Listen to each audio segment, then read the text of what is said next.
everyone, this is Divya Chandwani, your English educator, and I welcome all my dear students on our amazing channel, that is PW Commerce Wala Class 11. So how are you, my lovely champions? I hope everyone is doing great. Your Divya ma'am is back, and I am back with one of the most toughest topics of English grammar, one of the toughest topics of English grammar, that is clauses. So I know मेरे बहुत सारे प्यारे बच्चे इस topic से डरते हैं, but that is your Divya ma'am's promise कि आज के बाद इस वीडियो को, इस लेक्चर को देखने के बाद आपका जो क्लॉजेस का फोबिया है, जो डर है, वो 80 से 90% कम हो जाएगा। क्वेश्चंस मैं आपको ये नहीं बोल रही हूँ कि आप देखते ही सॉल्व कर लोगे, बट जब आप एक पर्टिकुलर टाइप ऑफ क्लॉज पे कम से कम 10 से 15 सवाल सॉल्व कर चुके होंगे, उसके बाद आप जब ये ट्रिक्स उनमें अप्लाई करना स्टार्ट कर दोगे, डेफिनेटली आई एम श्योर कि आप आराम से इन क्वेश्चंस को सॉल्व कर पाओगे। अब मेरे प्यारे बच्चे सोच रहे होंगे, मैम हम इस टफ टॉपिक के नोट्स कहाँ से डाउनलोड कर सकते हैं? सो बेटा, we have given the link in the description, उसको क्लिक करके आप हमारे नोट्स डाउनलोड कर सकते हैं। एंड बेटा, अगर आपको नहीं पता है, वैसा तो ऐसा हो नहीं सकता, but in case if you don't know, PW is a platform, it's a learning platform जहां पे बहुत सारे लाखों बच्चों ने पिछले कई सालों में पढ़ाई करी है, और सिर्फ पढ़ाई नहीं करी बल्कि अद्भुत, बहुत ही उम्दा रिजल्ट्स लाकर अपने माता पिता को और अपने टीचर्स को बहुत बहुत ज्यादा प्राउड फील करवाया है।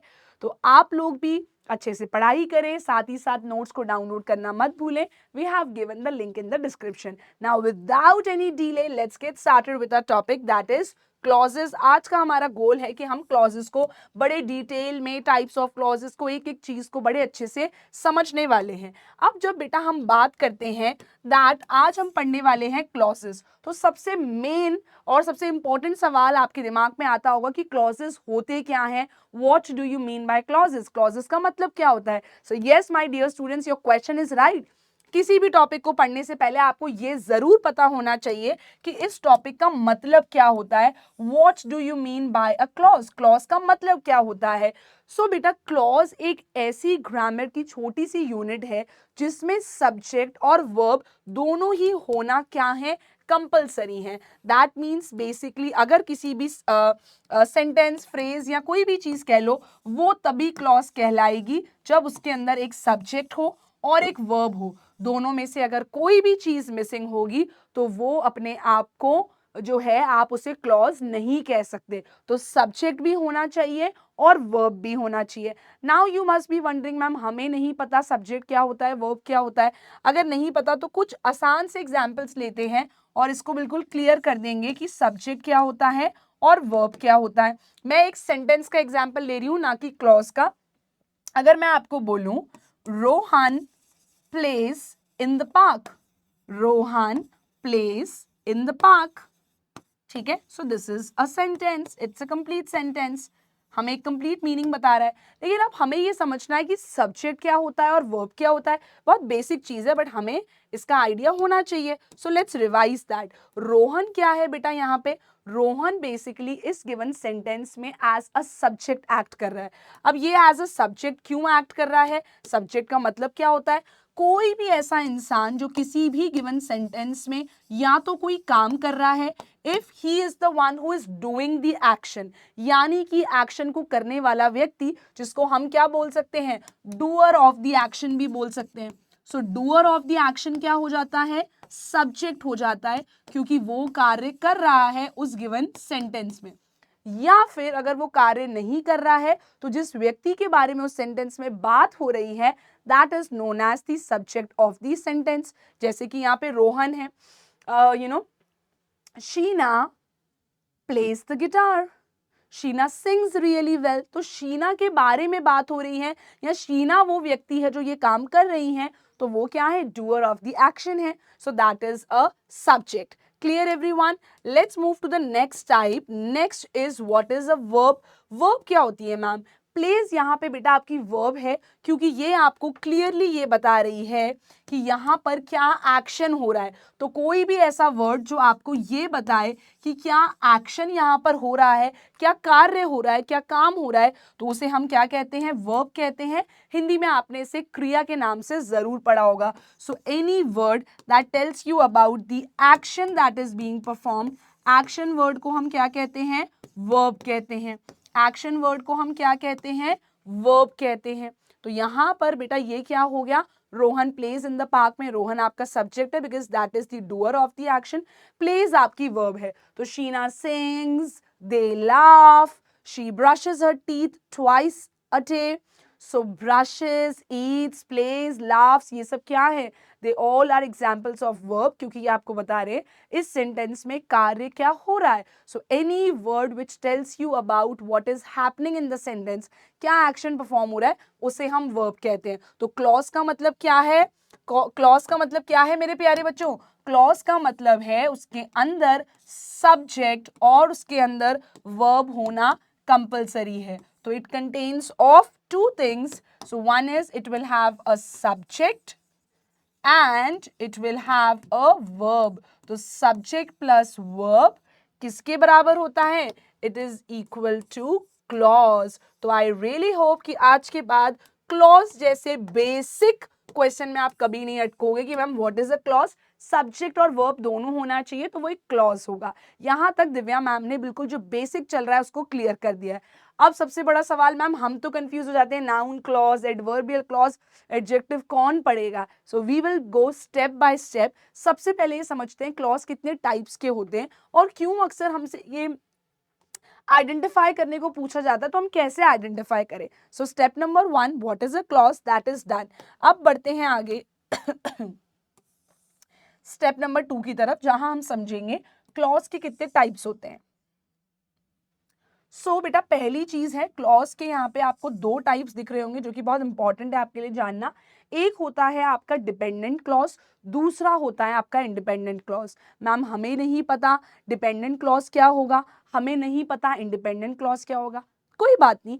अगर आप ध्यान से मेरी बात सुनेंगे और अगर आप इनके नाम को प्रोनाउंस करके देखो, डिपेंडेंट क्लॉज प्रोनाउंस करते ये चीज क्लियर हो जाती है, एक ऐसी चीज जो दूसरी चीज पर निर्भर करती है यानी कि डिपेंडेंट है।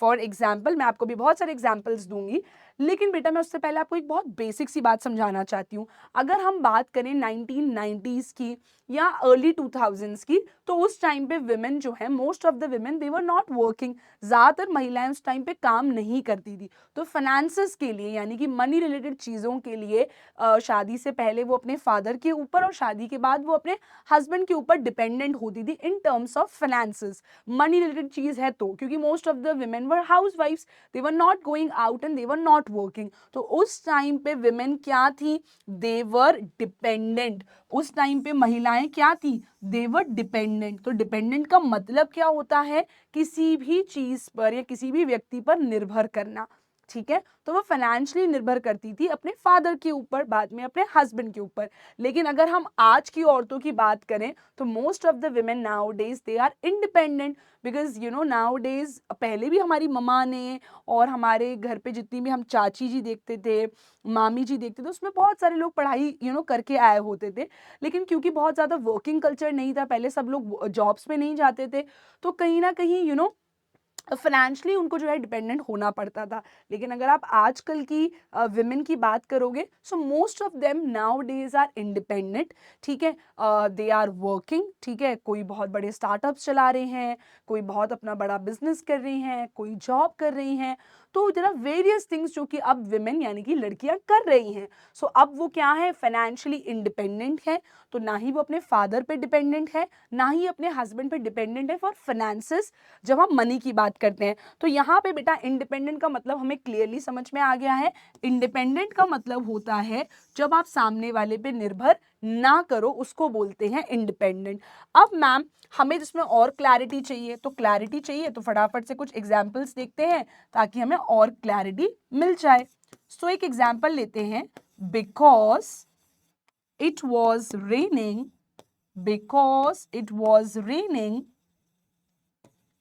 because it was raining, ये एक ही सेंटेंस है, मैं नीचे नेक्स्ट लाइन में लिख रही हूं, because it was raining we didn't go out, ठीक है।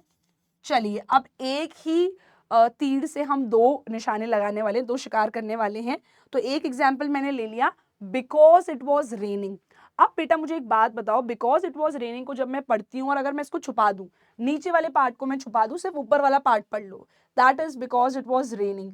तो जब आप इस सेंटेंस को पढ़ते हैं बिकॉज इट वॉज रेनिंग, क्या आपको ये समझ में आ रहा है हम क्या बोलना चाह रहे हैं? बिकॉज इट वॉज रेनिंग तो क्या हुआ, आगे तो बताओ, आपकी सुई क्यों अटक गई? बिकॉज इट वॉज रेनिंग, फिर क्या?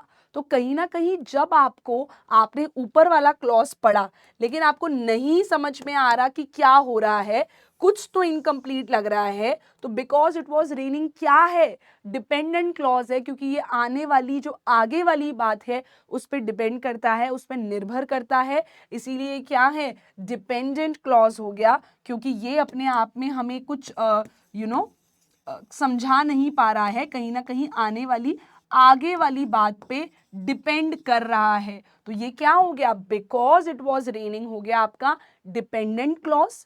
जब मैं बोलूं आपसे we did not go out, हम बाहर नहीं गए, हमें ऑफ कोर्स एक कंप्लीट मीनिंग समझ में आ रहा है, we did not go out, हम बाहर नहीं गए। ये बात किसी भी और दूसरी आगे पीछे आने वाली बात पे डिपेंड नहीं कर रही है, निर्भर नहीं कर रही है, तो हम आसानी से क्या कह सकते हैं? We did not go out क्या है आपका? इंडिपेंडेंट क्लॉज है। ये क्या है आपका? इंडिपेंडेंट क्लॉज है, क्योंकि जब हम इसे पढ़ रहे हैं we did not go out, हमें इसका मतलब यानी कि मीनिंग समझ में आ रहा है, इसमें हमें कोई कंफ्यूजन नहीं है। तो ये क्या हो गया आपका? Independent clause. तो इंडिपेंडेंट यानी कि जब आप किसी और पे निर्भर ना करो, और बिकॉज इट वॉज रेनिंग में आप डिपेंड कर रहे हो, निर्भर का हो किसी और पे, तो ये क्या हो गया आपका? Dependent clause. So I hope clause दो टाइप्स के होते हैं, ये आपको क्लियर है। साथ ही साथ आपको अब ये भी पता चल चुका है कि डिपेंडेंट और इंडिपेंडेंट में क्या डिफरेंस है। जो इनके नाम में डिफरेंस है वही इनकी डेफिनेशन भी है। डिपेंडेंट यानी कि मैं आप पे या फिर आगे या पीछे आने वाली चीज पे निर्भर करता हूँ। इंडिपेंडेंट यानी कि मुझे आगे और पीछे वाली की बात से कोई फर्क नहीं पड़ता। I am not dependent on anybody और anything, so that is independent person और इंडिपेंडेंट क्लॉज। अब यहाँ पे बात करते हैं मैम, हमारे एग्जाम में जो टाइप्स ऑफ क्लॉजेस पे सवाल आते हैं वो किससे आते हैं? वो आते हैं बेटा मोस्टली आपके मेजरली इन तीन क्लॉजेस के ऊपर, जो कि है आपका नाउन क्लॉज, दूसरा है आपका एडजेक्टिव क्लॉज, और तीसरा है आपका एडवर्बियल क्लॉज। तो इन तीनों पे जो है राजा बेटा आपके सवाल आते हैं। अब सबसे इंपॉर्टेंट चीज क्या है आप ये जान लो, मैंने आपको इस तरह से टैबुलर फॉर्म में चीजें सिंप्लीफाई करके इसलिए दी हैं ताकि आपसे आप कभी कंफ्यूज ना हो। Noun clause, adjective clause, adverbial clause, ये तीनों ही क्लॉज डिपेंडेंट क्लॉज की कैटेगरी में आते हैं।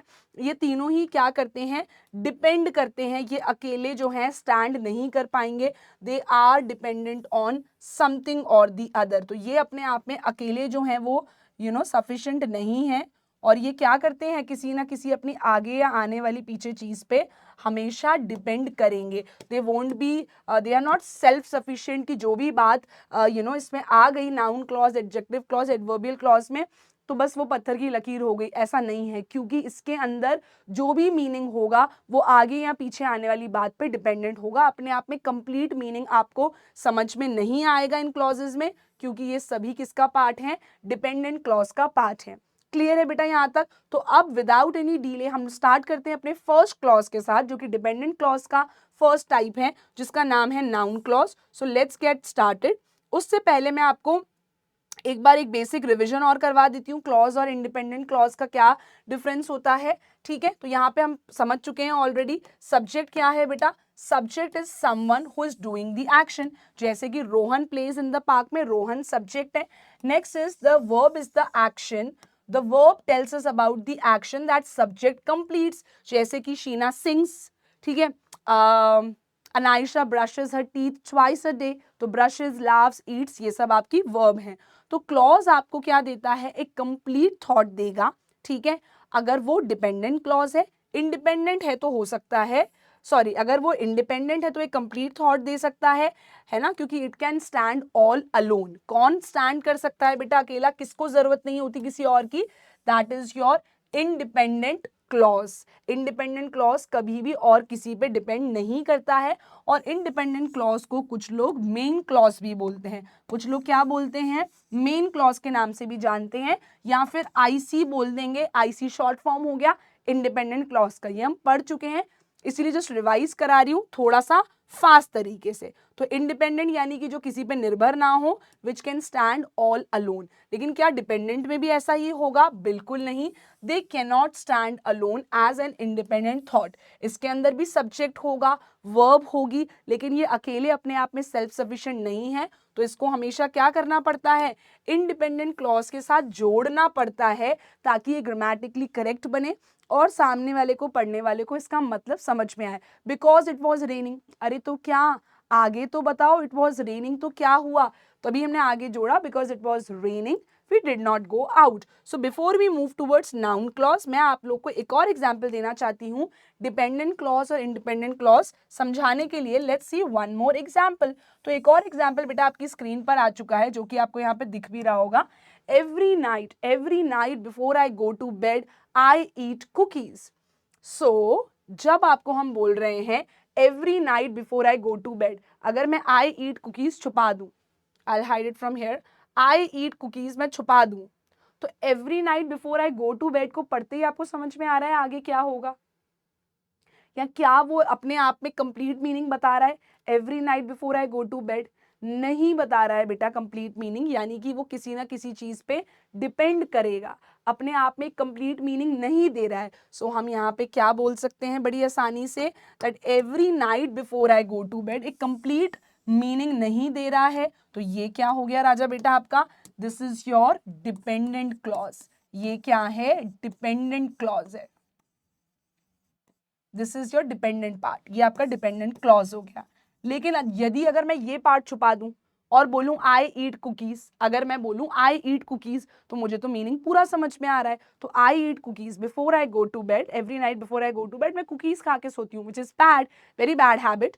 सो every night before I go to bed I touch my parents feet, I kiss my mama, I take their blessings। तो अगर मैं बोलूं I take their blessings, समझ में आ रहा है, मैं उनका आशीर्वाद लेती हूँ।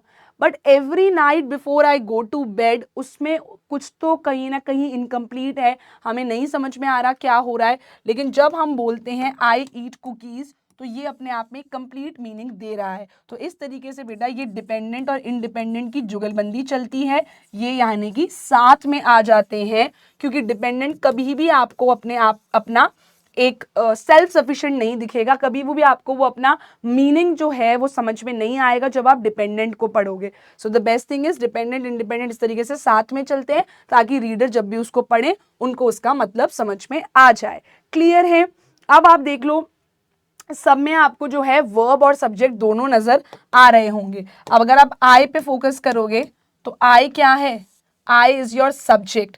अगर आप गो पे फोकस करोगे तो गो क्या है? आपकी वर्ब है। तो सेम चीज मैंने आपको यहां पर भी लिख कर दी है, a subject and a verb, दोनों चीजें आपको मिल रही हैं, सब्जेक्ट भी है यहाँ पे और वर्ब भी है, तो ये क्लॉज हो गया। लेकिन क्योंकि ये कंप्लीट थॉट नहीं दे पा रहा है, इसीलिए ये क्या हो गया? इसीलिए ये हो गया डिपेंडेंट क्लॉज। तो सब्जेक्ट है, वर्ब है, लेकिन क्योंकि कंप्लीट थॉट या कंप्लीट मीनिंग नहीं समझा पा रहा है, इसलिए डिपेंडेंट क्लॉज है। आई ईट कुकीज में आई सब्जेक्ट है, ईट आपका वर्ब है, लेकिन वो मतलब भी समझा पा रहा है, इसीलिए वो इंडिपेंडेंट क्लॉज है। ठीक है, तो सेम यहाँ पे मैंने एग्जाम्पल को डिटेल में एक्सप्लेन करा हुआ है ताकि आपको समझ में आ जाए। Now let's move to the next thing कि डिपेंडेंट क्लॉज की टाइप्स कितनी होती हैं? 3 टाइप होती हैं। तो 3 टाइप में से सबसे पहली टाइप हम आज पढ़ने वाले हैं, what is a noun clause. सबसे इंपॉर्टेंट है बेटा, आइडेंटिफाई करने से भी ज्यादा इंपॉर्टेंट है। पहले आप समझिए नाउन क्लॉज क्या होता है, एडजेक्टिव क्लॉज क्या होता है, एडवर्बियल क्लॉज क्या होता है, तभी आप इन्हें आइडेंटिफाई करना भी सीख पाएंगे। और इनफैक्ट एडजेक्टिव क्लॉज जानने से पहले एडजेक्टिव क्या होता है ये जानना भी बहुत बेसिक चीज है, लेकिन बहुत ज्यादा इंपॉर्टेंट है। समझते हैं बेटा नाउन क्लॉज क्या होता है। तो noun clause is basically again a type of a dependent clause.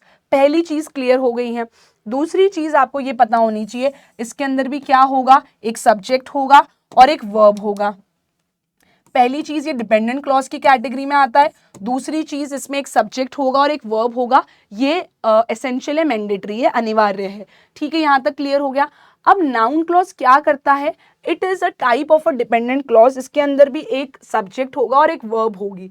लेकिन बेटा सबसे इंपॉर्टेंट चीज आपको आइडेंटिफाई करने के लिए जो पता होना चाहिए, जो भी वर्ड हो गया या जो भी 2 या 3 ग्रुप ऑफ वर्ड्स हो गए, जब वो एज अ नाउन एक्ट करते हैं किसी भी सेंटेंस में तो वो बन जाता है नाउन क्लॉज। जब भी वो एज अ नाउन एक्ट करेंगे किसी भी सेंटेंस में तो वो बन जाता है नाउन क्लॉज। आप सोचोगे मैम ये तो बाउंसर चला गया, कुछ समझ में नहीं आया। बहुत सारे एग्जाम्पल्स मैं आपसे बार बार डिस्कस करूंगी, बहुत सारी ट्रिक्स बताऊंगी जिससे कि आप इन क्लॉजेस को आइडेंटिफाई कर सकते हैं। उन टिप्स एंड ट्रिक्स को बहुत ध्यान से सुनते जाइएगा।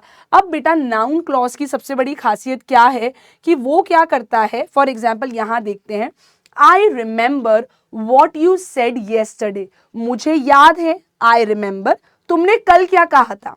तो अब मैं इसको अगेन 2 में डिवाइड कर रही हूं, मैं इसको 2 पार्ट में डिवाइड कर रही हूं। एक क्या है, यहां से मैं इसको ब्रेक कर रही हूं, आई रिमेंबर से, आई रिमेंबर मुझे याद है। अरे मुझे याद क्या है, क्या ये कंप्लीट स्टेटमेंट है अपने आप में, कंप्लीट क्लॉज है, मतलब क्या is it an independent clause, नहीं है, नहीं समझ में आ रहा। तो एक चीज हो गई भाई, आई रिमेंबर में आई सब्जेक्ट है, रिमेंबर वर्ब है, आई सब्जेक्ट है, रिमेंबर वर्ब है। तो अब ये क्या है, लेकिन ये किसी और पे डिपेंड तो नहीं कर रहा है, तो ये इंडिपेंडेंट क्लॉज है। What you said yesterday, what you said yesterday, अब क्या ये अपने आप में एक आपको कंप्लीट थॉट दे रहा है, नहीं, इसको आगे कुछ तो लगेगा आई रिमेंबर जैसा, तभी ये कंप्लीट होगा। तो मुझे फर्स्ट चीज क्लियर हो गई है कि जो पीछे वाला पार्ट है जो मैंने अंडरलाइन करा हुआ है, ठीक है, ये क्या है, ये क्या है, ये आपका डिपेंडेंट क्लॉज है। यहां पे मैंने दिया है the underline portion is the independent clause, क्योंकि यहां पे अंडरलाइन बेटा अपन ने आई रिमेंबर को माना है, इसीलिए आई रिमेंबर को अपन ने अंडरलाइन माना है इसीलिए। तो आप चाहो तो मैं उसको अंडरलाइन कर दूंगी, बट कंफ्यूज मत होना, that is not the important thing, ठीक है। मैं इसमें थोड़ा सा चेंज कर देती हूँ, हल्का सा, to make it easy for you.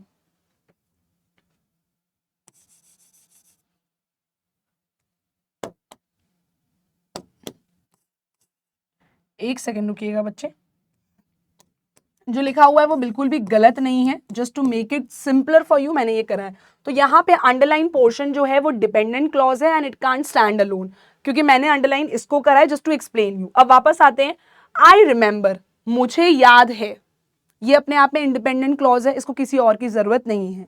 What you said yesterday, ये अपने आप में कंप्लीट थॉट नहीं है, कंप्लीट नहीं है, तो मुझे एक और चीज क्लियर होगी, कंप्लीट थॉट नहीं है इसका मतलब ये होगा डिपेंडेंट क्लॉज। मैम मेरे को फर्स्ट स्टेप जो है किसी भी क्लॉज में डिपेंडेंट इंडिपेंडेंट आइडेंटिफाई करना आ गया, जो सामने वाले पे निर्भर कर रहा है वो है डिपेंडेंट क्लॉज।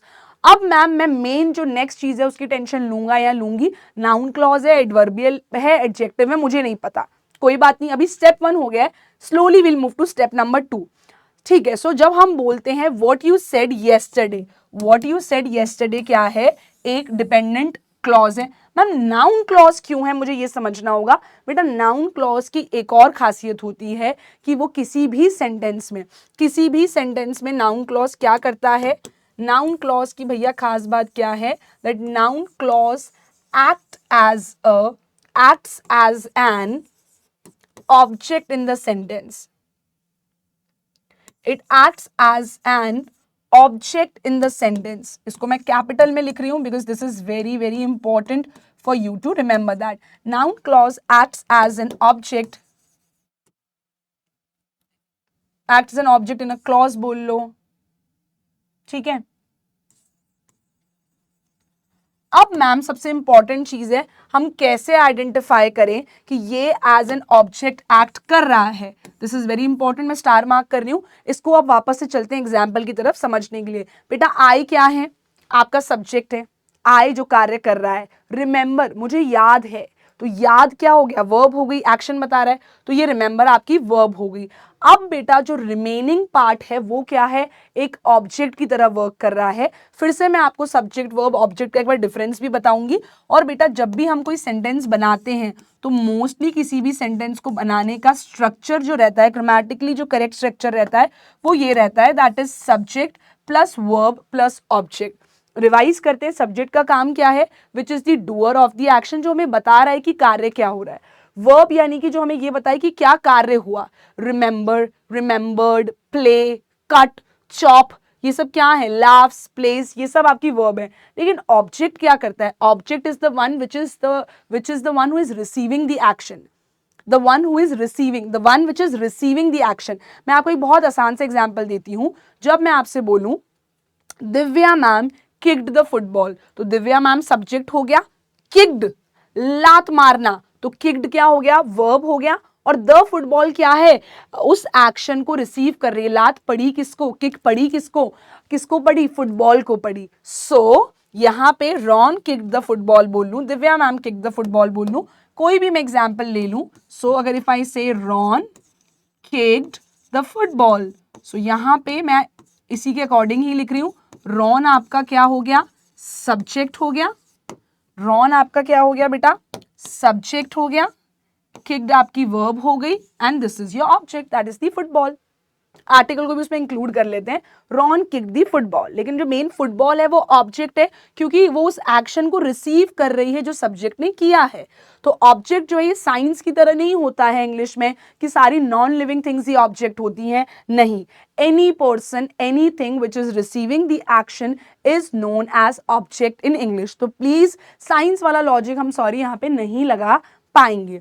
सो रॉन किक दी फुटबॉल से आपको और क्लैरिटी मिल गई होगी सब्जेक्ट क्या है, वर्ब क्या है, ऑब्जेक्ट क्या है। तो सिमिलरली बेटा यहाँ पे I as a subject work कर रहा है, रिमेंबर एज वर्ब कर रही है, व्हाट यू सेड येस्टरडे जो कि एक डिपेंडेंट क्लॉज भी है, ठीक है, और एज एन पूरा का पूरा जो पार्ट है ये कैसे एक्ट कर रहा है, एज एन ऑब्जेक्ट भी एक्ट कर रहा है for this subject and verb. तो अब ये डिपेंडेंट क्लॉज स्टेप नंबर 1 उस कैटेगरी में भी फुलफिल हो गया। Step number 2 as an object भी एक्ट कर रहा है, मुझे याद है, अरे क्या, मुझे याद है जो तुमने कल कहा था, तो एज एन ऑब्जेक्ट उसको कंप्लीट भी कर रहा है। और तीसरी सबसे इंपॉर्टेंट चीज वो भी मैं क्लैरिफाई कर देती हूं कि नाउन क्लॉज अगर आप बिल्कुल आइडेंटिफाई ना कर पाओ तो ध्यान देना ये इन क्वेश्चंस का आंसर करता है, जैसे कि व्हाट, हु, विच थिंग, इन सब चीजों के आंसर अगर आपको मिल रहे हैं तो भी बेटा हाई चांसेस हैं कि वो एक नाउन क्लॉज होगा। तो मैंने आपको एक नहीं बल्कि ऑलमोस्ट 2 ट्रिक्स बता दी हैं जिससे आप आइडेंटिफाई कर सकते हो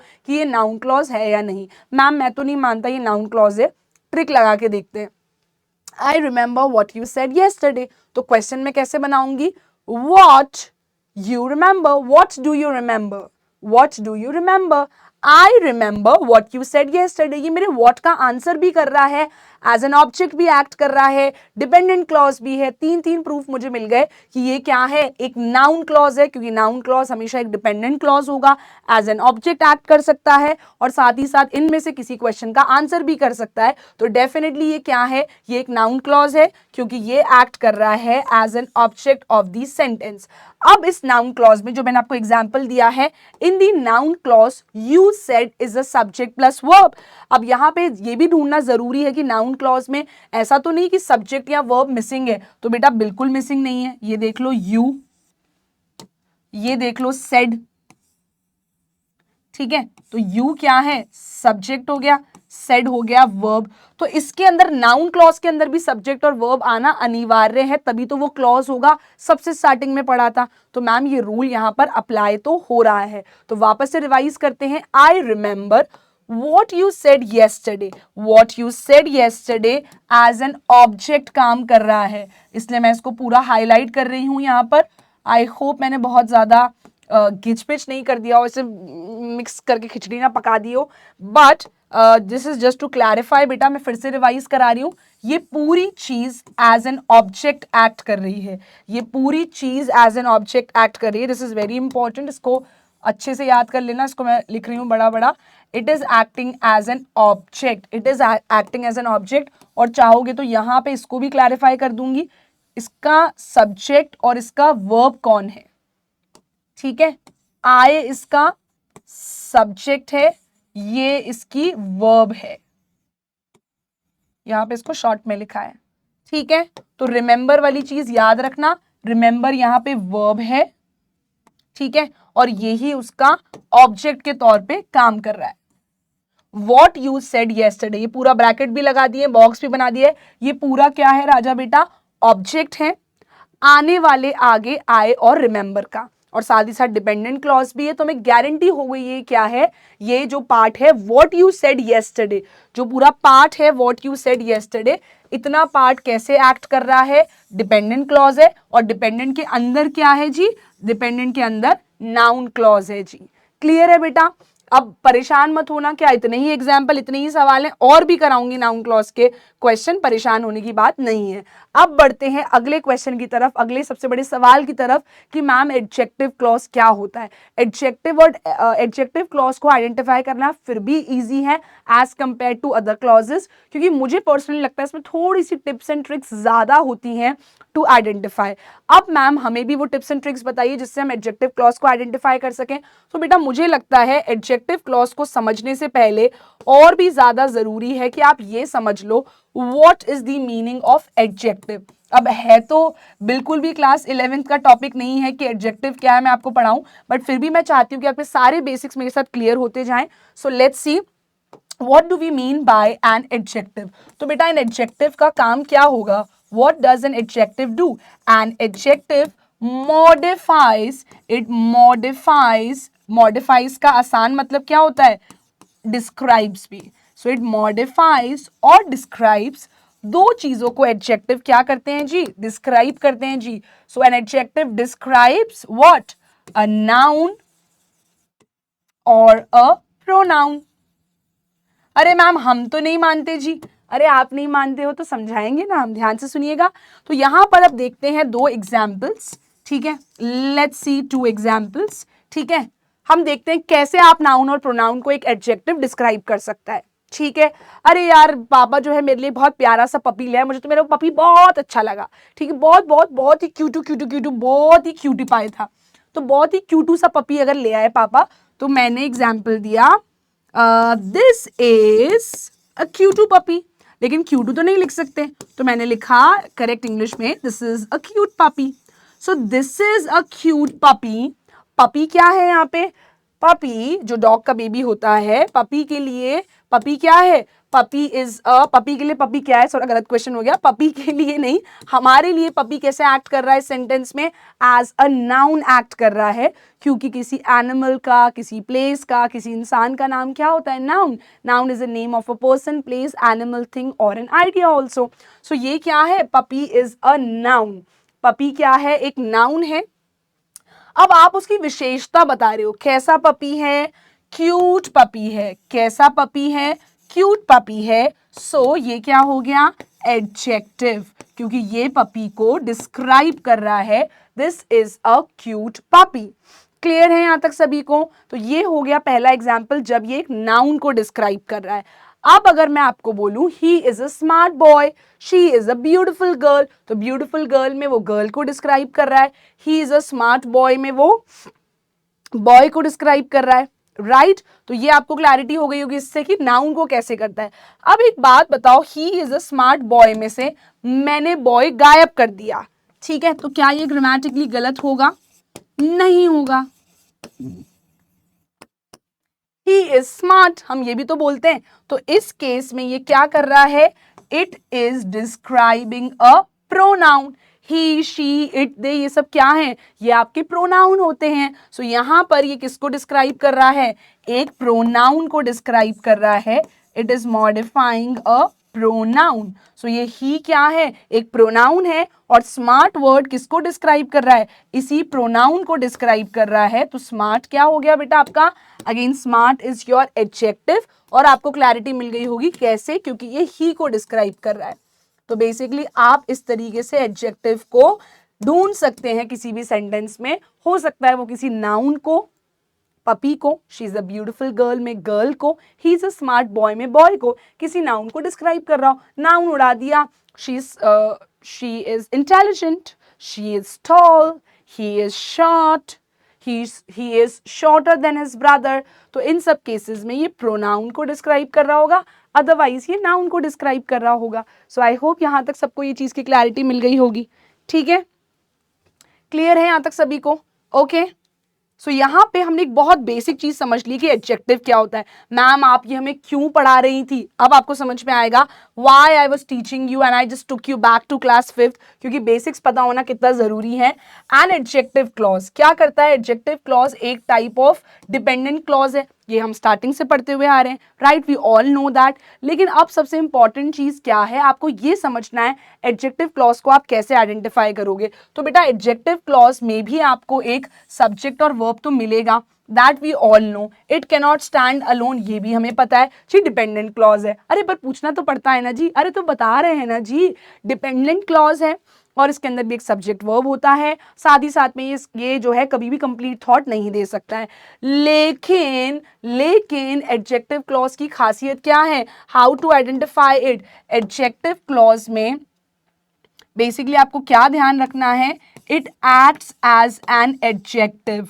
जो आपका क्लॉज है, ठीक है, आपका जो एडजेक्टिव क्लॉज है एसी, यानी कि जो एडजेक्टिव क्लॉज है, it acts as an adjective, यानी कि वो किसी ना किसी नाउन को, प्रोनाउन को डेफिनेटली डिस्क्राइब या मॉडिफाई कर रहा होगा जिस सेंटेंस में वो आ रहा है, उसके बारे में कुछ एक्स्ट्रा इन्फॉर्मेशन दे रहा होगा। तो मॉडिफाई करना, डिस्क्राइब करना मतलब एक्स्ट्रा इन्फॉर्मेशन देना भी होता है। और एडजेक्टिव क्लॉज को आइडेंटिफाई करने के कुछ बहुत आसान टिप्स एंड ट्रिक्स मैं आपको यहाँ बताने वाली हूँ। बेटा इसमें आपको ये रिलेटिव प्रोनाउंस मिल सकते हैं, that, where, who, whom, which। Ma'am हमें नहीं पता रिलेटिव प्रोनाउंस क्या होता है, अगेन 5th-6th क्लास का टॉपिक है, बट मैं आपको फिर से रिवाइज करा देती हूँ। बेटा ये क्या होते हैं, रिलेटिव प्रोनाउंस की खासियत क्या है, ये किसी भी सेंटेंस के बीच में आपको दिखेंगे। कैसे दिखेंगे? This is the girl whom I was talking about। ये वही लड़की है जिसके बारे में मैं आप लोगों को कल बता रहा था या बता रही थी। This is the girl whom I was talking about। अब यहां पे इस whom ने क्या करा, ये आया बीच में,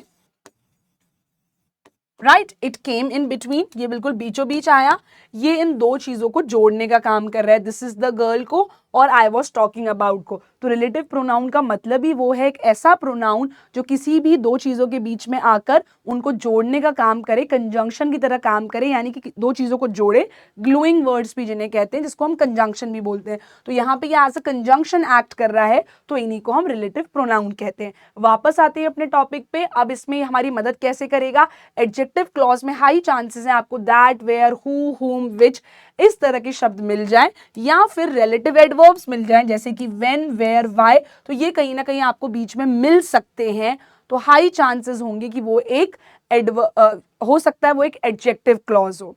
अब मैं 100% क्यों नहीं कह रही हूं, क्योंकि बहुत बार वो क्वेश्चन घुमा देते हैं, ये शब्द इस्तेमाल करते हैं लेकिन नाउन क्लॉज भी निकल जाता है। तो 100% गारंटी नहीं है, बट बस हाई चांसेस वाली चीज कह रही हूँ, हाई चांस हो सकते हैं कि वो एक एडजेक्टिव क्लॉज हो अगर ये वर्ड्स आ रहे हैं। लेकिन 100% श्योर होने के लिए हम चेक कर लेंगे क्या वो एज एन एडजेक्टिव इस्तेमाल हो रहा है, क्या वो डिस्क्राइब कर रहा है किसी चीज को। अगर कर रहा होगा तो 100% हमारा आंसर करेक्ट है। चलिए आइए सीखते हैं कैसे करते हैं। Let's understand this with the help of an example. The man whom you saw at the store committed a robbery। जिस आदमी को तुमने स्टोर पे देखा था उसने रॉबरी यानी कि चोरी करी। ये एग्जाम्पल है। चलिए आइए इसको डिस्कस करते हैं। अब मैं इसको अगेन नाउन क्लॉज की तरह पहले दो पार्ट्स में ब्रेक कर रही हूं। देखिए I have broken it into two parts, ठीक है। द मैन तो ठीक है, द मैन तो ठीक है, ओके, द मैन। लेकिन द मैन के आगे हम क्या कर रहे हैं, मैन क्या हो गया बेटा, the man is basically your noun over here. यहाँ पे ये आपका क्या है, नाउन है।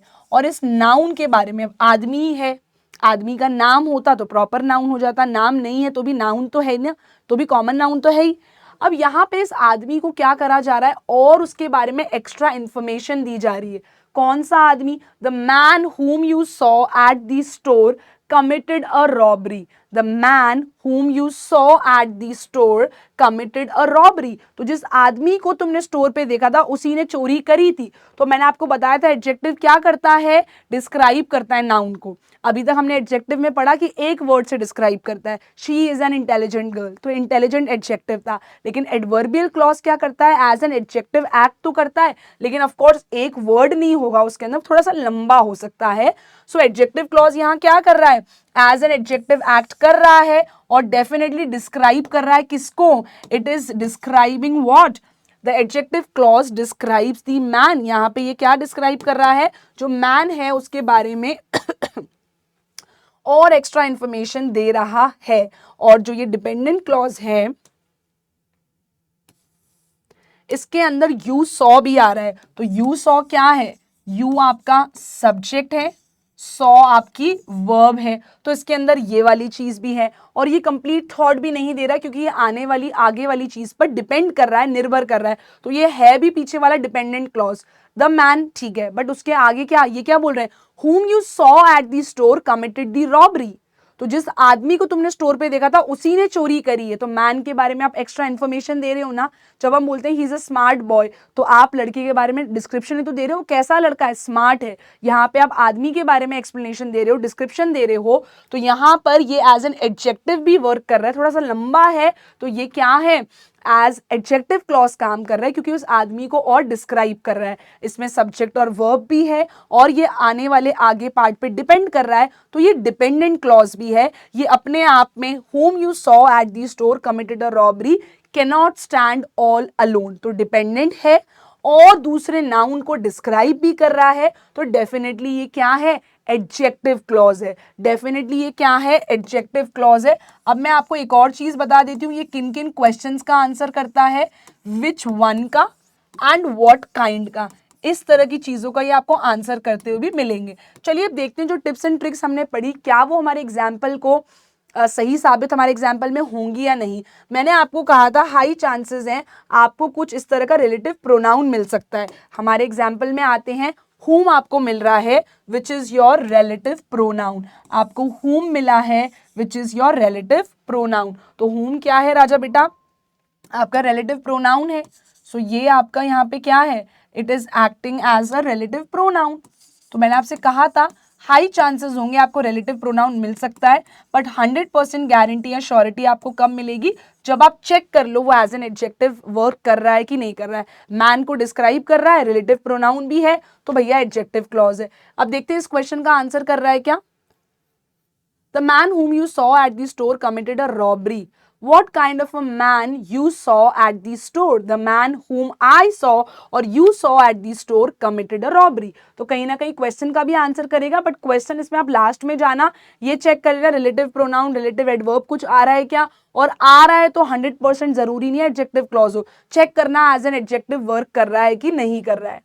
ठीक है, चलो अब इतना ही नहीं, मैं एक काम करती हूँ और एग्जाम्पल देती हूँ और क्वेश्चंस भी लाई हूँ, लेकिन उससे पहले एक और एग्जाम्पल देती हूँ and now this time you have to try, see कि आप कर पाते हो कि नहीं, बट आई एम 100% श्योर कि आप कर पाओगे, I am pretty sure about it. So बेटा द मैन, क्वेश्चन है आप लोगों के लिए, the man who lives here, the man who lives here is a doctor.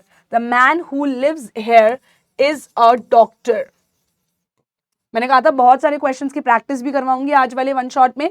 The man who lives here is a doctor. ठीक है, चले तो अब आप आंसर करिए, the man who lives here is a doctor. सबसे इंपॉर्टेंट चीज एक तो हमें क्या मिल गया, वी कैन सी हमारे पास एक रिलेटिव प्रोनाउन है, हमारे पास एक रिलेटिव प्रोनाउन है, तो हमारा स्टेप नंबर 1 थोड़ा सा क्लियर हो गया, इजी हो गया। अब लेकिन क्या the man who lives here के बाद क्या, so man who lives here क्या है, हु लिव्स हियर क्या ये as an adjective clause work करेगा। सो लेट्स सी बेटा ये क्या कर रहे हैं, एक्स्ट्रा इंफॉर्मेशन दे रहे हैं कि नहीं दे रहे हैं इस मैन के बारे में।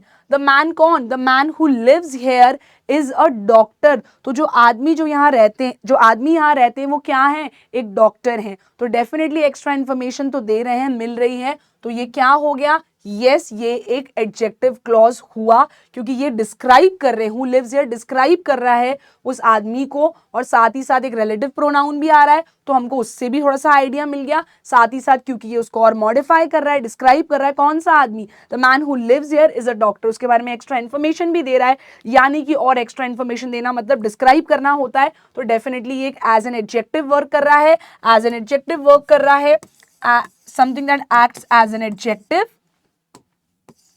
तो ये क्या है हमारा हमारा हो गया एडजेक्टिव क्लॉज, ये हो गया हमारा एडजेक्टिव क्लॉज। अब हम अपना लास्ट टाइप ऑफ क्लॉज देखते हैं जो कि है एडवर्बियल क्लॉज। आई नो कुछ बच्चों को ये बहुत टफ लगता होगा, बट अगर आप मेरी कुछ चीजें ध्यान से सुनोगे तो आपके लिए बहुत आसान हो जाएगा। एडवर्बियल क्लॉज में अगेन इससे पहले आपको एडवर्ब समझना जरूरी है, क्योंकि एडवर्बियल क्लॉज बहुत सारे सेंटेंसेस में, मोस्टली सेंटेंसेस में आपको एज एन एडवर्ब वर्क करता हुआ नजर आएगा। तो मैम क्या जरूरी है कि पहले हम समझ लें एडवर्ब क्या होता है? जी हाँ, बहुत ज्यादा जरूरी है बेटा। एक एडवर्ब करता क्या है? एन एडवर्ब modifies क्या? an adverb modifies a verb, an adjective and another adverb। ये तीन चीजों को क्या करता है? डिस्क्राइब करता है। अगर आपको ये बेसिक्स नहीं भी पता है तो बेटा आज के लेक्चर के बाद ये बिल्कुल क्लियर हो जाएंगे कि एडवर्ब का क्या काम होता है। नाउ लेट्स सी, और कुछ एग्जाम्पल्स की मदद से इन तीनों बातों को डिटेल में समझने की कोशिश करते हैं। सबसे पहले देखते हैं अपना पहला एग्जाम्पल कि कैसे एक वर्ब को डिस्क्राइब करता है। ठीक है, अगर मैं आपको बोलूं शी सिंग्स ब्यूटिफुली, अगर मैं आपको बोलूं शी सिंग्स ब्यूटिफुली, तो अब आपको सब पता है तो आप इजीली बता सकते हो शी क्या है? सब्जेक्ट है, सिंग्स क्या है? वर्ब है, और ब्यूटिफुली क्या है? Beautifully is your adverb. Ma'am ये एडवर्ब क्यों है? सबसे बड़ा सवाल, क्योंकि बेटा वो बता रहे हैं कि वो कैसे गाती हैं। शी सिंग्स ब्यूटिफुली, वो बहुत ही सुंदर गाती हैं, बहुत ही अच्छा खूबसूरत गाती हैं। So she sings beautifully. Beautifully क्या हो गया आपका? ब्यूटिफुली आपका क्या हो गया? एडवर्ब हो गया, क्योंकि ये सिंग्स को डिस्क्राइब कर रहा है। कैसा गाती हैं? बहुत सुंदर गाती हैं, तो एडवर्ब हो गया, क्योंकि ये किसको डिस्क्राइब करता है? एक वर्ब को डिस्क्राइब करता है। चलिए और एग्जाम्पल्स देखते हैं। Let's see some more examples. ठीक है, ये क्लियर हो गया, शी सिंग्स ब्यूटिफुली वर्ब को डिस्क्राइब कर रहा है। अब बात करते हैं कैसे ये एक एडजेक्टिव को भी डिस्क्राइब कर सकता है। अगर मैं आपको बोलूं, अभी हमने एग्जाम्पल लिया था it is a cute puppy, उसको थोड़ा सा चेंज कर रही हूं। अगर मैं बोलूं it is a very cute puppy, तो क्या मेरा सेंटेंस ग्रामेटिकली गलत है क्या? जी नहीं है। क्यों नहीं है उसको भी हम सीख लेते हैं और समझ लेते हैं क्यों नहीं है। It is a very cute puppy, puppy क्या है? नाउन है। उसको आप कैसे डिस्क्राइब कर रहे हो? कैसे और उसके बारे में इंफॉर्मेशन दे रहे हो? क्यूट वर्ड लगा दिया आपने उसके आगे। तो आप सब अभी पढ़कर आए हो कि क्यूट क्या है? एडजेक्टिव है, क्योंकि वो पपी को डिस्क्राइब कर रहा है।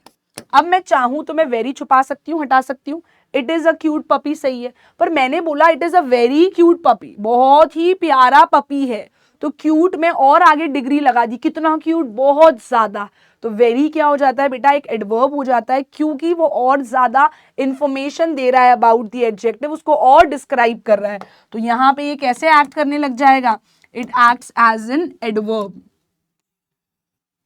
It acts as an adverb. क्यों एडवर्ब की तरह काम कर रहा है? क्योंकि ये और उसके बारे में, क्यूट के बारे में और एक्स्ट्रा इंफॉर्मेशन दे रहा है, उसको डिस्क्राइब कर रहा है। तो मैंने कहा था ये वर्ब को डिस्क्राइब करेगा, एडजेक्टिव को डिस्क्राइब करेगा। अब एक और एग्जांपल ले लेते हैं जहां पर ये खुद को भी डिस्क्राइब करता है। Ma'am is it even possible? गलत डेफिनेशन तो नहीं बता दी? जी बिल्कुल नहीं, ये खुद को भी डिस्क्राइब करता है। समझते हैं इसको एक और एग्जांपल से। तो शी सिंग्स ब्यूटिफुली था, आप चाहो तो उसी को ले सकते हो, या चाहो तो दूसरा भी ले सकते हो। I am thinking of an example. She sings very beautifully भी कर सकते हो। The tortoise walks very slowly भी कर सकते हैं। रुको सोचने दो कुछ और एग्जाम्पल। अब अगर मैं आपको बोलूं शी राइट्स नीटली, वो बहुत साफ सुथरा लिखती हैं, क्या ये एग्जाम्पल सही है? बिल्कुल सही है। अब यहां पे मुझे ये बताओ नीटली क्या है? What is neatly? नीटली क्या है? नीटली एक एडवर्ब है। क्यों है एडवर्ब मैम? क्योंकि ये किसको डिस्क्राइब कर रहा है? राइट्स को। राइट्स क्या है हमारा? वर्ब है। तो शी राइट्स नीटली बिल्कुल सही है। कैसा लिखती है? बहुत खूबसूरत, बहुत ही खूबसूरत लिखती हैं। She writes neatly, so neatly आपकी एडवर्ब है। लेकिन अगर मैं इसमें थोड़ा सा चेंज कर दूं और चेंज में मैं इसके आगे वेरी लगा दूं, शी राइट्स वेरी नीटली, तो आप क्या मेरा वेरी गलत बोल सकते हो क्या? नहीं बोल सकते बेटा हम, क्योंकि सही है। शी राइट्स वेरी नीटली, उसके आगे मैंने और कितना अच्छा लिखती है, बहुत साफ लिखती है, तो एक डिग्री और ऐड कर दी, तो ये एडवर्ब, ये एडवर्ब ऑफ डिग्री में ही आ जाएगा। शी राइट्स वेरी नीटली, तो वेरी भी क्या है? एडवर्ब है। अब यहाँ पे देखो दो एडवर्ब आ गए, तो एक एडवर्ब हो गया, दूसरा अनदर एडवर्ब हो गया। तो एक एडवर्ब हमेशा तीन चीजों को डिस्क्राइब करेगा, मॉडिफाई करेगा, एक तो वर्ब को, एक एडजेक्टिव को, ठीक है, और दूसरा किसको? अनदर एडवर्ब को। ठीक है, क्लियर है यहां तक सभी को? ये वाली चीज क्लियर हो गई। अब आते हैं सबसे, तो अभी आपने बेसिक 5th 6th का रिवाइज कर लिया है, अब आते हैं जो टफ पार्ट है। मैम एडवर्बियल क्लॉज में क्या काम आएगी? ये सारी बातें बहुत इंपॉर्टेंट है, क्योंकि बेटा एडवर्बियल क्लॉज की खासियत ही ये है कि वो भी एज एन एडवर्ब सबसे पहले एक्ट करेगा। जैसे adjective clause as an adjective work करता है, adverbial clause as an adverb work करता है। ठीक है, चलिए अब देखते हैं इसमें क्या क्या होने वाला है। सो एडवर्बियल क्लॉज क्या है? It will act as an adverb in the sentence. मैंने आपको सबसे पहले एडवर्ब पढ़ाया ही सिर्फ इतने से वर्ड के लिए है, ताकि मेरे प्यारे बच्चे ये आइडेंटिफाई कर पाएं कि क्यों ये इतना इंपॉर्टेंट है। ठीक है, अब बेटा एग्जाम्पल देखते हैं। You will continue driving north until you see a stop sign. ठीक है, so you will continue driving north. अब अगर मैं इसको यहां से ब्रेक कर दूं, you will continue driving north until you see a stop sign, तो until you see a stop sign क्या है? डिपेंडेंट क्लॉज है। अगर मैं इसको सिर्फ अकेले बोल के देखूं, until you see a stop sign, क्या मुझे कुछ समझ में आ रहा है? नहीं, कुछ समझ में नहीं आ रहा, यानी कि ये आगे वाली जो बात आने वाली है उस पर कहीं ना कहीं डेफिनेटली क्या कर रहा है? डिपेंड कर रहा है। और बेटा ये जो है किसका आंसर करते हैं क्वेश्चंस का? व्हेन का एंड वेयर का। चलो देखते हैं क्या ये आंसर कर रहा है उस चीज का।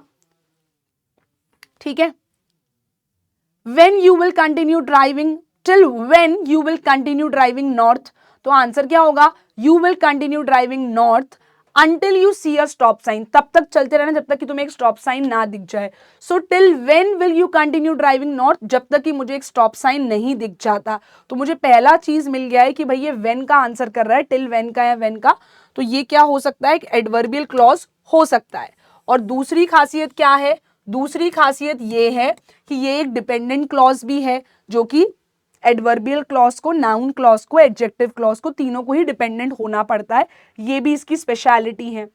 अब बेटा एडवर्बियल क्लॉज कैसे है, इसको एक और चीज से समझते हैं। एडवर्बियल क्लॉज ये इसीलिए है क्योंकि ये मॉडिफाई कर रहा है how will you drive. How will you drive, कैसे आप ड्राइव करोगे, वो आपको बता रहा है that you have to continue driving north जब तक कि आपको एक स्टॉप साइन ना दिख जाए। वो आपको उसके बारे में एक्स्ट्रा इंफॉर्मेशन दे रहा है। और चाहे आप यहाँ पे देख लो, ये ड्राइविंग वगैरह देख लो, ये सब क्या है? दीज आर वर्ब्स ओनली, तो उनको और ज्यादा मॉडिफाई भी तो कर रहा है ना, डिस्क्राइब कर रहा है। ठीक है, अगर आपको अभी भी एडवर्बियल क्लॉज में कंफ्यूजन है, जो कि हो सकता है, क्योंकि थोड़ा सा ये टफ होता है, तो मैं इसका एक और एग्जांपल लेना चाहूंगी to make it little bit simpler for all of you. अगर मैं आपसे बोलूं एक एग्जांपल में और में, I will wait until you arrive. I will wait until you arrive. I will wait until you arrive.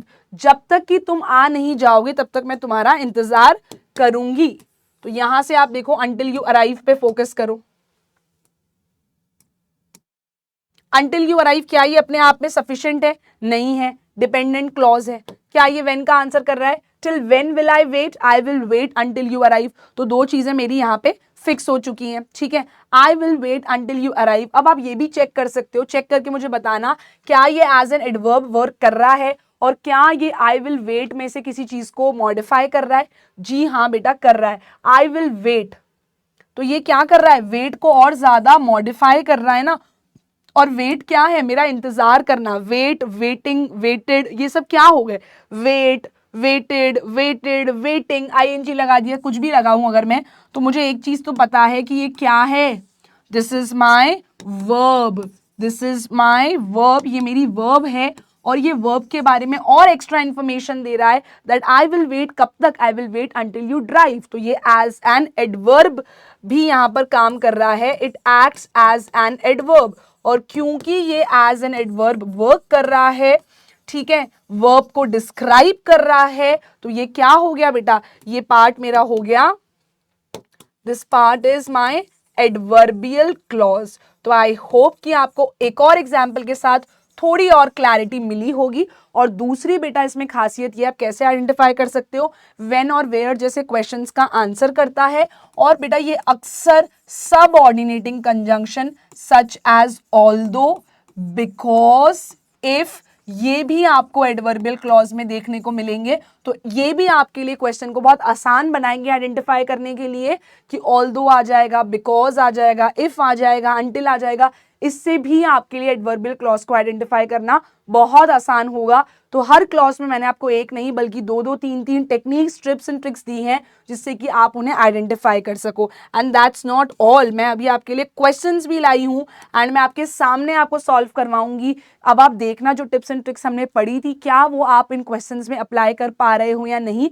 और ये जब आप बड़े होकर CUT एग्जाम दोगे, उनमें भी इस तरह के सवाल आते हैं, उसमें भी क्या आप ये आइडेंटिफाई कर पा रहे हो नहीं। Let's have a look, let's see our first question. This is the girl who talked to me yesterday. ये वही लड़की है जिसने मुझसे कल बात करी थी, ठीक है। अब यहां से अगर हम चाहें तो उसको अगेन ब्रेक कर लेते हैं दो पार्ट्स में। This is the girl who talked to me yesterday, ये एडजेक्टिव क्लॉज है, एडवर्बियल क्लॉज है, नाउन क्लॉज है, या नन ऑफ द अबव है। अब बेटा दिस इज द गर्ल, इसको सबसे पहले क्या करो, गर्ल को मार्क कर लो। गर्ल क्या है, नाउन है। नाउन के बारे में ये पूरी एक्स्ट्रा इंफॉर्मेशन दे रहे हैं किस क्या यूज करके, क्लॉज में क्या शब्द यूज करे गए हैं। दिस इज द गर्ल तो नाउन है।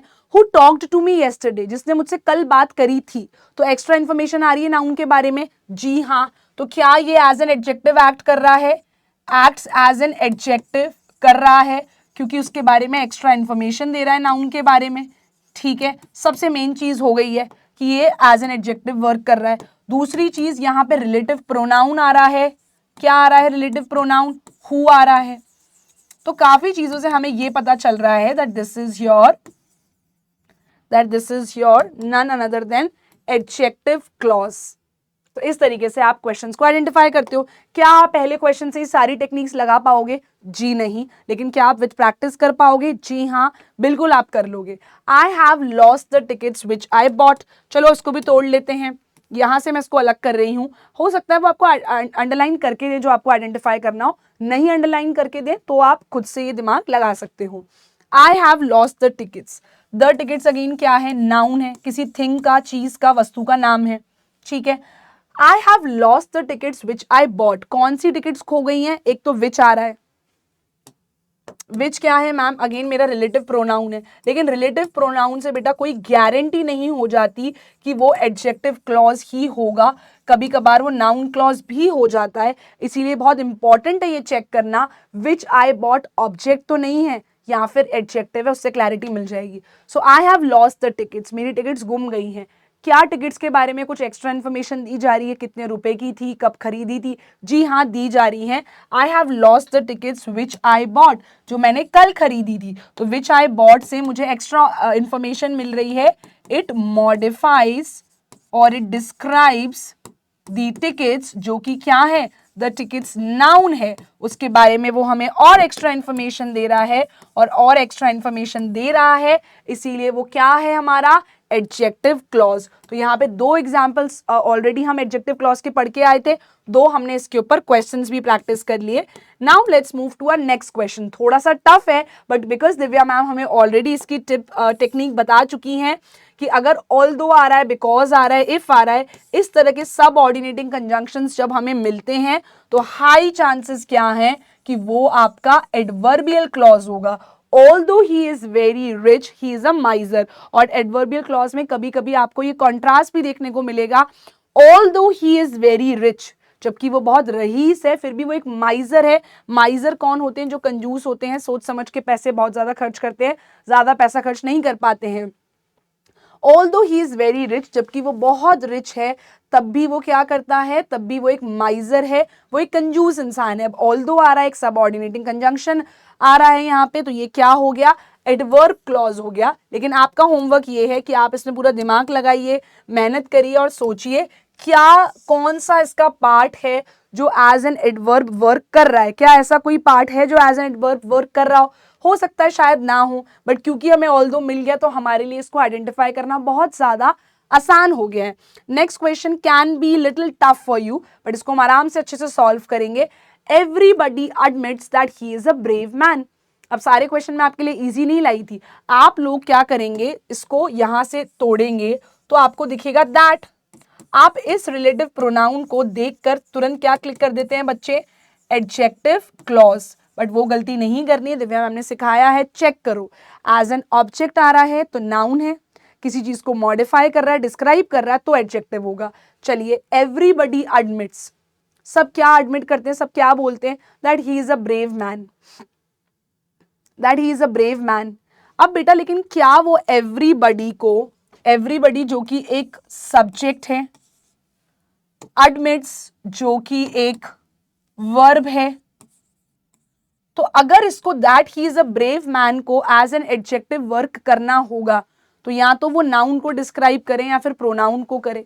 अब एवरीबडी एक नाउन तो नहीं होता है, प्रोनाउन होता है, यस, बट क्या ये उसको डिस्क्राइब कर रहा है? Everybody admits that he is a brave man, सब बोलते हैं, सब क्या बोलते हैं, that he is a brave man. तो बेटा यहां पे ये एज एन एडजेक्टिव वर्क नहीं कर रहा है, इसीलिए आंख बंद करते ही रिलेटिव प्रोनाउन देख के एडजेक्टिव क्लॉज पे टिक नहीं करना है। इस तरह के सवाल भी वो आपको दे सकते हैं फंसाने के लिए, कंफ्यूज करने के लिए, बट क्योंकि हम प्रैक्टिस कर चुके हैं सो आई रियली होप कि आप इस तरह के सवालों में फंसेंगे नहीं। मैंने आपको बताया था ग्रामेटिकली जब ये सेंटेंस बनाते हैं तो इस तरीके से सब्जेक्ट, वर्ब और ऑब्जेक्ट आता है।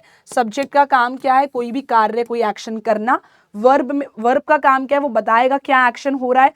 ऑब्जेक्ट का काम है उस एक्शन को लेना, रिसीव करना। Ron kicked the football, Ron ने लात मारी, किक करी, किक क्या है, वर्ब, और ऑब्जेक्ट क्या है, द फुटबॉल, क्योंकि वो उसको रिसीव करने के लिए वहां बैठा है। सो एवरीबडी एडमिट्स, ये हो गया everybody is S, admits is V, that is your verb, and the most important part is यहां पे ये एज एन ऑब्जेक्ट एक्ट कर रहा है। So whenever it acts as an object in a given sentence, that particular part is your noun clause। सबसे important चीज हमने find out कर ली। स्टेप नंबर 1 रिलेटिव प्रोनाउन था, हम कंफ्यूज नहीं हुए, हमने चेक करा वो एक ऑब्जेक्ट है, और क्योंकि वो एक ऑब्जेक्ट है और तो वो यानी कि नाउन क्लॉज के तौर पे एक्ट कर रहा है।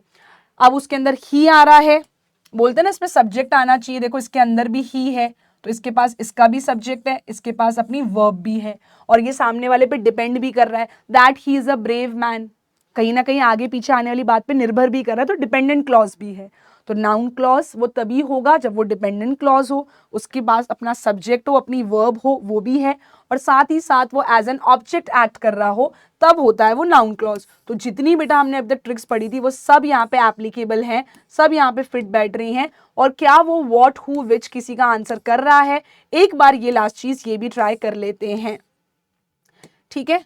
Everybody admits that he is a brave man. What everybody admits, इसका आंसर भी कर रहा है that he is a brave man। 100% हम श्योर हो गए कि ये एक नाउन क्लॉज है, and that's why this is our correct answer। So बच्चों यहाँ पे मैंने आपको क्लॉज क्या होता है वो डिटेल में समझाया है, एक बार क्विक रिविजन करा देती हूँ। क्लॉज मतलब एक ऐसी ग्रामर की छोटी सी यूनिट जिसमें सब्जेक्ट और वर्ब दोनों आए।